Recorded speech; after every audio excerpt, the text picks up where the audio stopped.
வணக்கம் நண்பர்களே. நம்ம வலிமையாக போற பயணத்துல இன்னைக்கு நாள் 25. வீக்கெண்ட் ஆனாலும் காலையில 5 மணிக்கெல்லாம் எந்திரிச்சுட்டு, இன்னைக்கு நம்ம பாய்ஸ்க்கான செஷன் இருக்கு நண்பர்களே. அதனால அங்க போக வேண்டியது இருந்துச்சு. இந்த பயணத்த தொடங்கி ஒரு 20 நாள் கிட்ட முடிஞ்சிருச்சு நண்பர்களே. இந்த குட்டி காலப்பிரிவிலேயே அண்ணன் தனக்கு தானே நடக்கிற குட்டி குட்டி நல்ல விஷயங்கள்லாம் பார்த்தேன் நண்பர்களே. பாய்ஸோட கிளாஸ முடிச்சோன்னே நம்ம ப்ரோ கால்பந்து ஆட்டத்துக்கு போலாமான்னு என்கிட்ட கேட்டா, "கபிலா யார்கிட்ட வந்து என்ன கேள்வி கேட்கிற?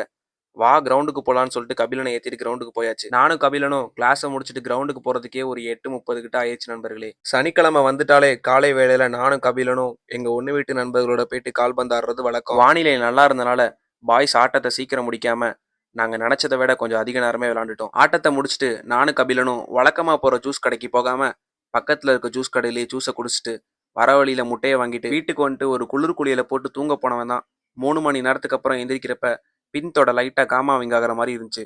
தண்ணியை குடிச்சு ஹைட்ரேஷன் பண்ணிட்டு ஆஃபீஸ்க்கு வந்தாச்சு நண்பர்களே. நாளைக்கு குட்டி பசங்களுக்கு மேட்ச் இருக்கனால முன்னேற்பாடெல்லாம் பண்ணிட்டு கொஞ்ச நேரம் அரட்டையை போட்டுட்டு ப்ரோஸுக்கு டாட்டா சொல்லிட்டு ஆஃபீஸ்ல இருந்து கிளம்பி வீட்டுக்கு வந்துட்டு நைட்டு சாப்பாடை சாப்பிட்டு இன்னைக்கான நாளை முடிச்சுக்கிறேன் நண்பர்களே.